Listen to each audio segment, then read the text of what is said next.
May audio.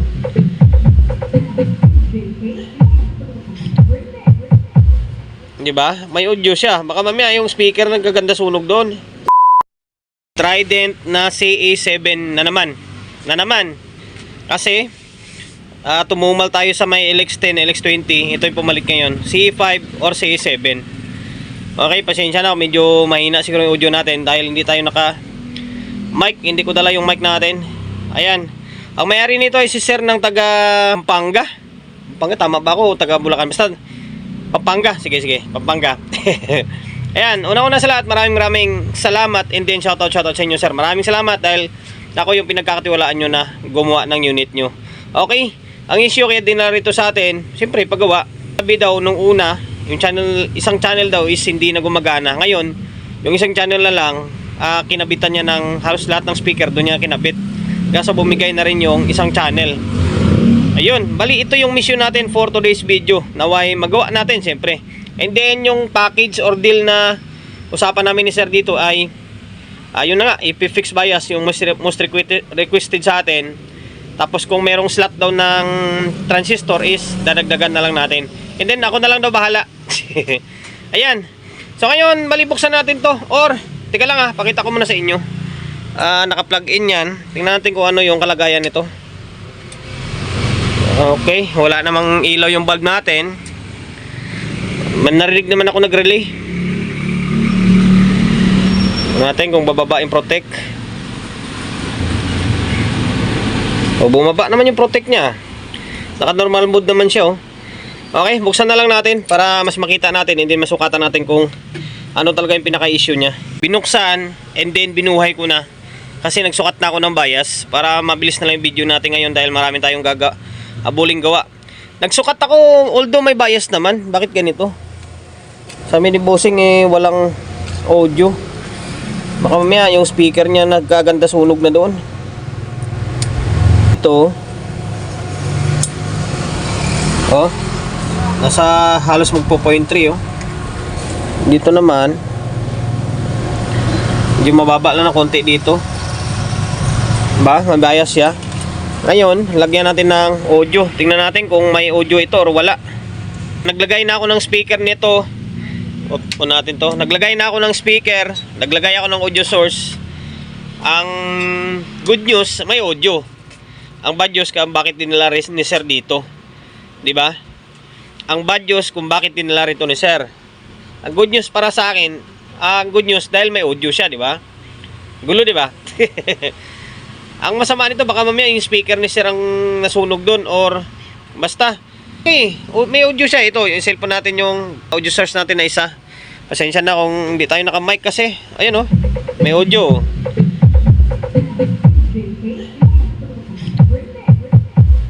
Di ba? May audio siya. Baka mamaya yung speaker nagkaganda sunog doon. Di ba? Meron Ayan. Pero yun pa rin naman yung deal na pinapa-fix bias pa rin naman sa atin. Tapos dadagdagan daw ng output to dito. Ayan. Yun na lang yung gagawin natin. Kasi nga may audio naman to. Hindi naman na bago. Kasi may mga nagawa na rin tayo na pinadala ito. May audio naman. Yun pa rin naman. Ipapa-fix bias and then yun nga, dadagdagan ng output. Okay? Normal siya. May audio siya. Yun na lang. Fix bias tayo and then mag-add ng power transistor. Mabilis ang vlog lang ito.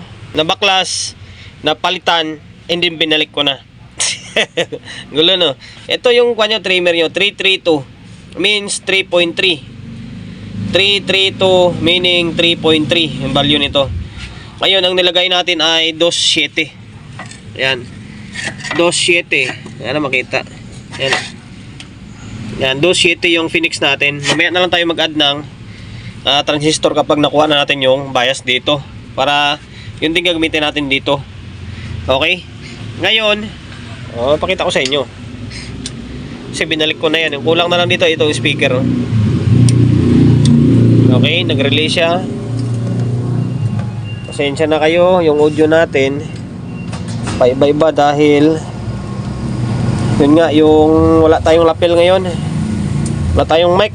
Hindi ko mahanap yung mic natin. Okay.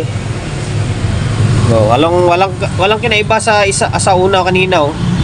'Di ba? Walang kinaiba. Oh, ayan, oh. Dito yan, ah. Sapul na sapul siya. Oh, okay. Ayan, 2.7 yung gagamitin natin.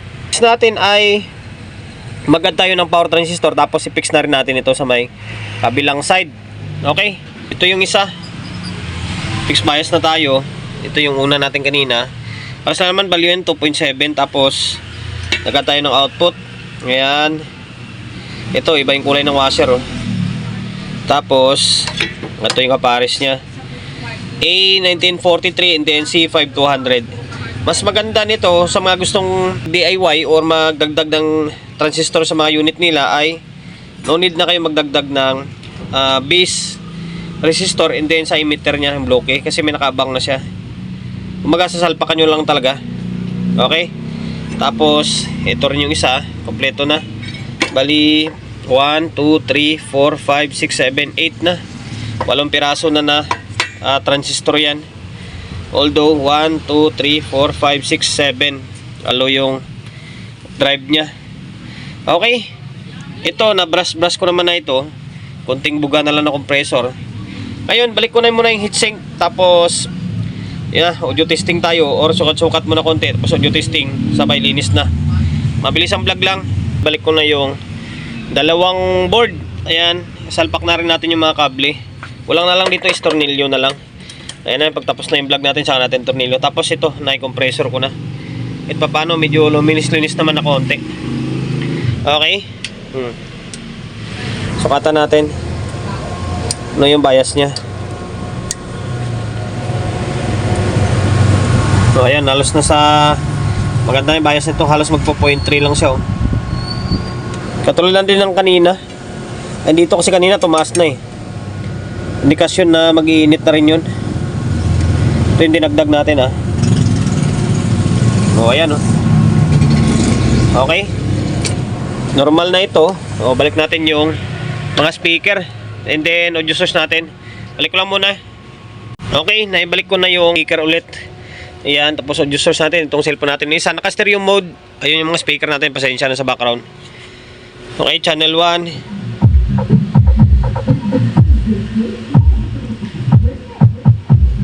Yan, channel 2.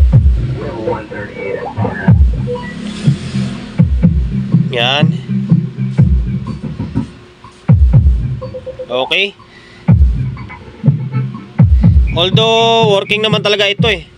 Working naman talaga to kanina. Bali, pinex bias na lang natin due sa request ni sir na tayo na yung bahala. Kumbaga, pinatibay na natin siya agad. Ang problema na lang ni sir nito, yung baka connection niya doon or yung mga speaker niya. Sa ngayon, okay na ito. Ayun lang guys, hanggang dito na lang yung vlog natin. Tornilyo na lang kulang dito. Nakapagbigay idea tayo sa mga kapwa natin technician na medyo bago-baguhan pa lang. Take note, medyo bago-baguhan lang, ha. Sa mga veterano, sa mga master dyan, itawanan lang nila yung ganitong klaseng content. Kung paano mag-fix bias ng CE7, although paulit-ulit na lang yung vlog natin. And then kung paano mag-add ng power transistor sa mga gusto mag-DIY ng unit nila. Sana nakapagbigay idea tayo. Promotion bago tayo magtapos, siyempre shop natin always on the go na 24/7. So mga gustong magpa-prepare along sa Uyo, Quezon City, number 61 Don Julio Gregorio Street, sa Uyo Road, sa Uyo, Quezon City. Social media pages natin, so kung hindi pa nakapag-follow, paki-follow, and then siyempre paki-share ng video natin sa my Facebook, YouTube channel. So kung hindi pa nakapag-subscribe, paki-subscribe, like, share, and then siyempre paki-hit ng bell button sa gilid para updated ka sa mga susunod na video na i-upload ko. Ingat, God bless, and then peace atin lahat.